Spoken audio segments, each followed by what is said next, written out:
We are back with Green Mountain Mornings on WKVT 100.3 FM and AM 1490, Brattleboro's news talk station. 32 degrees out there and 8:22 on your January 23rd. I'm your host, Olga Peters, and welcome Chris Mays from The Reformer. Good morning.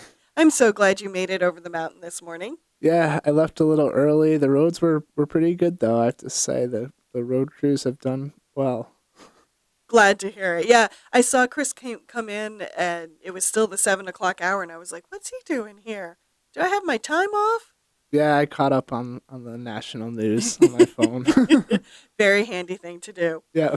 So today's broadcast of Green Mountain Mornings Tonight on BCTV is sponsored by the Brattleboro Savings and Loan.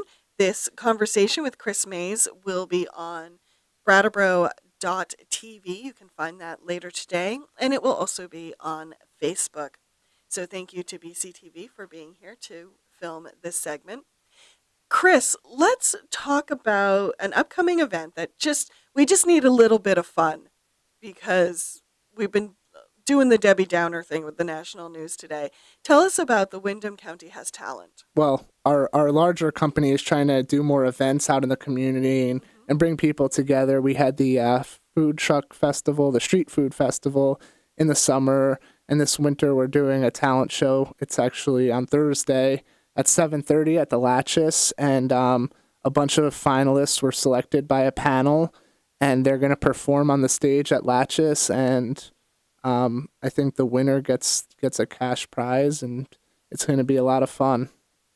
And do you know what type of talent groups have signed up? Well, there's circus performers, as you probably would guess. There's musicians. There's dancers. It really runs the gamut. Fantastic. And how do people get tickets for that? I think they can do it at the door and maybe online, but I think it's mostly at the door. So Thursday, yes, turn out to support your community members to Windham County Has Talent at the Latches. You also did some investigating a little bit around the government shutdown on Monday. Tell us about that. Yeah, it was a short-lived shutdown, for the work week. But I went over to the post office and learned that nothing changes for those guys because they're funded by their own sales. So it was business as usual, and so people were in the post office doing their work and getting whatever they needed from their PO boxes.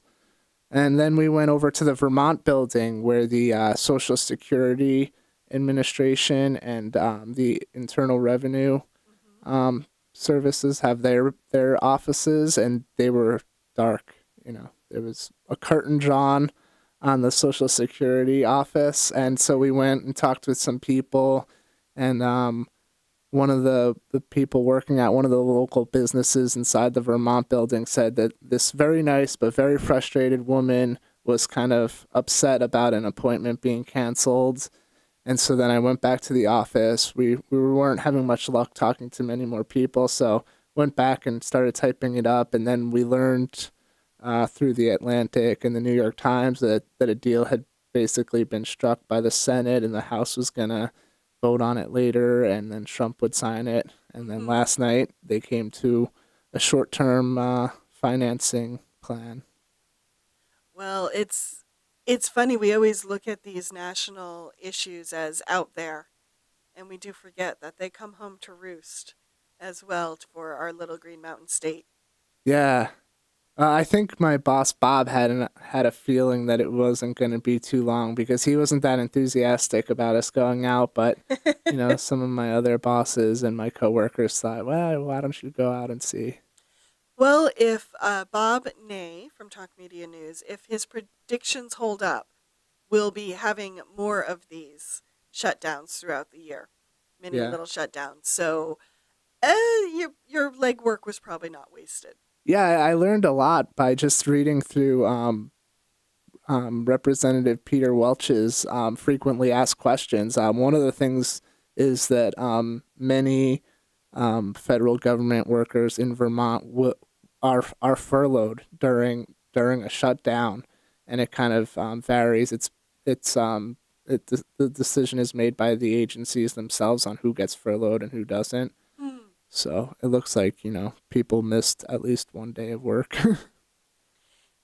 Dover is negotiating a lease with Green Lantern about their old landfill. Tell us about that. Yeah, Green Lantern has done a lot of investigating around the state, especially in Windsor and Windham and Bennington counties. And they're looking at old landfills, which the state says would be good solar sites. And so they kind of did a little bit of homework and saw what sites might be good. They have a lease in Newfane, so that looks like it's going to be going forward as long as the state approves. And they have similar negotiations with land in Wilmington right next to the landfill. Hmm. And in Dover, that's their latest project they're talking about with the town, and they'd like to build a solar array there, and it would be community solar where the residents would get the first chance to buy panels and get net metering credits, and then it would be open to businesses and other people. Are there any timelines about when these projects will be up and running? I think for the Wilmington and Newfane, they'd like to see those online by the end of the year. Newfane is likely to be before then, hopefully in the summer or so, and Dover could overlap into next year if it gets approved. 32 degrees out there and 8:38 on this Tuesday, January 23rd. I'm your host, Olga Peters, and welcome back, Chris Mays from The Reformer. Thanks. And before the break, Chris and I were talking about Dover is negotiating some leases with Green Lantern to put up community solar projects in town. But we're going to shift gears just a little bit, bring it back from over the Deerfield Valley to the Connecticut River Valley, and talk about a tour you took of the Groundworks shelter at the former Austin campus slash Winston Prouty campus. Yeah, this is the first year they'll be operating over on the Winston Prouty campus, and it's taking some full time staff and some new staff members to run it.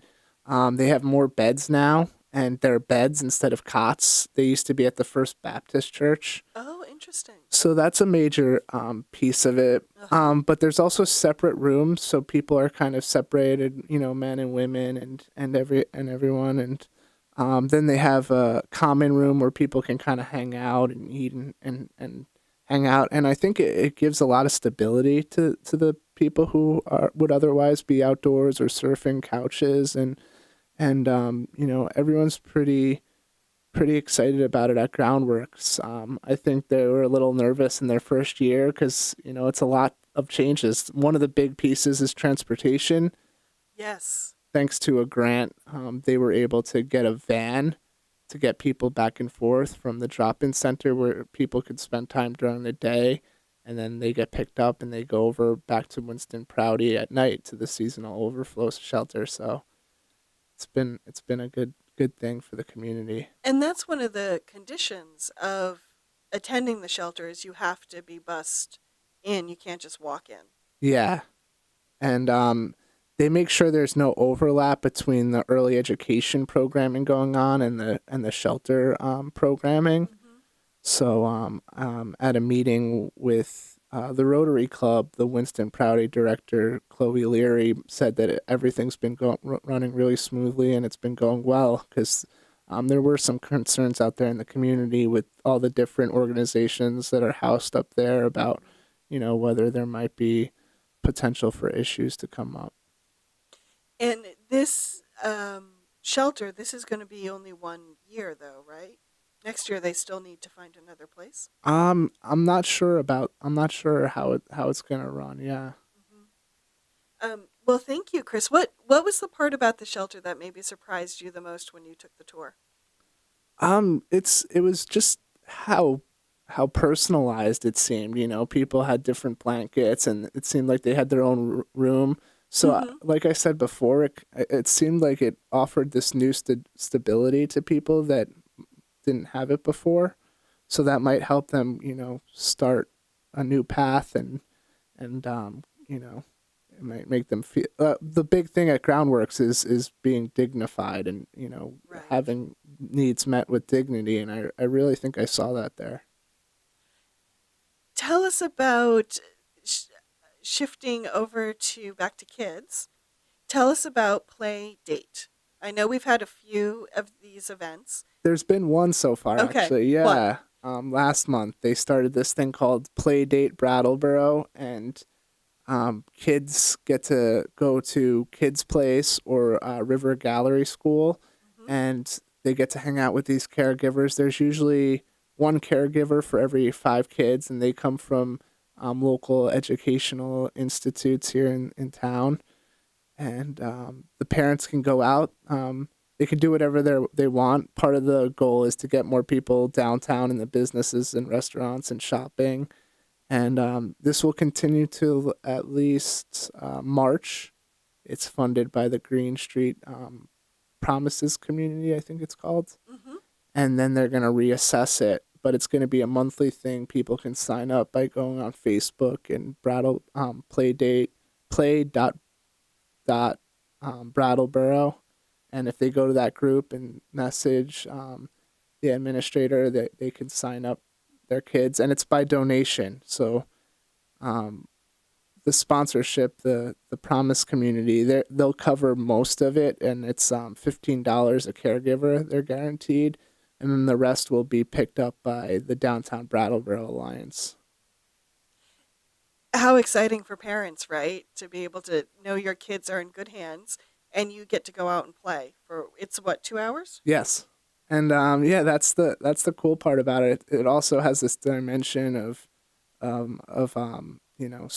socialization for the kids. They're not just at home watching TV with a babysitter or something. They're hanging out, doing activities. They're getting dinner from Hazel or Elliott Street Fish Chips and more. So Yum. I want to go on one of these. Can I go play with the kids at the River Gallery School? I think you might be able to sign up as a caregiver. You'd have to go through Oh their yeah, but I want to process. play. Oh, Speaking of play date and getting people downtown, you just did an interview with the new executive director of the Downtown Brattleboro Alliance, yeah. Stephanie Bonin. Yes, she's the co-owner of Duo Restaurant, Hmm. and she's been working with the DBA, the Downtown Brattleboro Alliance, for a few years now. She's worked on a couple of the promotions. Um, One of them was the Golden Ticket, where they had chocolates made, Oh right. and yeah, so she's really excited to step into the role. It's the first time the DBA will have an executive director. In the past, they've had coordinators, which were I think they were funded at 20 hours, and the executive director is 30 hours Hmm. a week. So they're hoping to expand what they do. They mostly work with businesses downtown, and they try to promote the downtown and get more visitors. And so everyone seems excited moving forward. They have this big 5-year plan strategy thing that they're really hoping to get off the ground. Hmm. Can you recall any of the highlights from the 5-year strategy? I think it's just the big thing is tapping into more markets where people tend to drive to and from, like Hartford and Worcester, New York City, Boston. I think they're really going to try to go after people from outside the area and get more publicity that way. But one of the things Stephanie hopes to do is connect more with not just the businesses, with people who, with organizations that are downtown now, nonprofits, and just people who spend their time downtown and artists, and try to get everybody working together and thinking about, how to make downtown the best it can be. Some people have raised eyebrows at DBA's move to take on an executive director and also the amount of the salary that was requested for the position. Did you and Stephanie have a chance to talk about that controversy at all? No, we didn't really get into that too much. I think that's, always something that's going back and forth. Hmm. Yeah. Yeah, people were upset. I mean, when DBA was down building a better Brattleboro, Fab. Yeah. Um, and Andrea Livermore was the executive director. People had issues then with the position and the salary, so maybe it's just a perennial argument. I Yeah. don't know. What do you think? Yeah, I don't know. I guess people have to wait and see, and how it, if it goes well. I think sometimes it's hard if there's not a directive set up right away, then Hmm. people, have their own ideas about what should be going on, and what's not being done. So it can be hard to measure success when everybody has their own ideas of success. Good point. That's a good point. What were your takeaways from the interview? Just how excited they were to get started on their work. You know, the 5 year plan is something they're excited to take on, and they know about the challenges with Amazon and the digital economy now. They have to be pulling people in different ways. Hmm. They can't just depend on people to just show up and shop. Right. They really have to target their audience and find more ways to bring people downtown. Well, I look forward to seeing how DBA grows and changes and any of their new initiatives. You also wrote a piece in this week's Reformer about Uganda and some work around educating children. Could you tell us about that? Yeah, Brendan Crowley. He's lived in Brattleboro since the '70s, and a few years ago, he had been visiting Uganda. He had friends who were living there, and he was visiting kind of regularly, and he didn't think too much about it. But then he had this experience where this little girl gave him, I think it was a mango, and when he went home, he asked his friend, "Do you have that photo?" And then she sent him the photo, and then he kept coming back to it, and he said, Can you find these kids?" And their friends located them in this small village in Uganda. They found their name, their parents, and then Brendan found a way to start giving them money so the kid could go to school. And then he kind of wanted to expand that. He got talking to an organization that was about to fold, and he was asked to be their executive director. Oh, wow. Yeah, he looked at their books and found he could probably keep them afloat, and now he's helped. They've built a library. They've they've expanded this center so they can so people can report assault and rape and all. And their big project now is they want to build a water pump, so that kids don't have to. It's a dangerous task for them to go and fetch water right now. So they're trying to alleviate all the dangers and them the kids going alone and the potential for them to be abused. So that's the big project now. But in the last couple years, he's been bringing shoes and sanitary pads Mhm. from here back to Uganda. And he said the community here has been really supportive, and he goes on the plane with bags of the items. And everyone looks at him funny, but he doesn't care. Yeah, he's trying to figure out a way to get more for the airlines to let him bring more into the plane, because right now there's some kind of limit, like a 50-pound limit or something. Mhm. Well, thank you, Chris. So glad you could join me today. Yeah, it was nice. Any stories you're working on that people might want to keep an eye out for? Well, I'd be interested. I'm talking with the Solar Industry Association about the impact of the net metering rules that went into effect and how that's been affecting local companies here. But then today you might have read about the tariff on Yes. solar panels that President Trump put in place. So now I kind of want to talk to them about that, but also local companies. So hopefully we'll hear about how that might affect them. Looking forward to it. Yeah.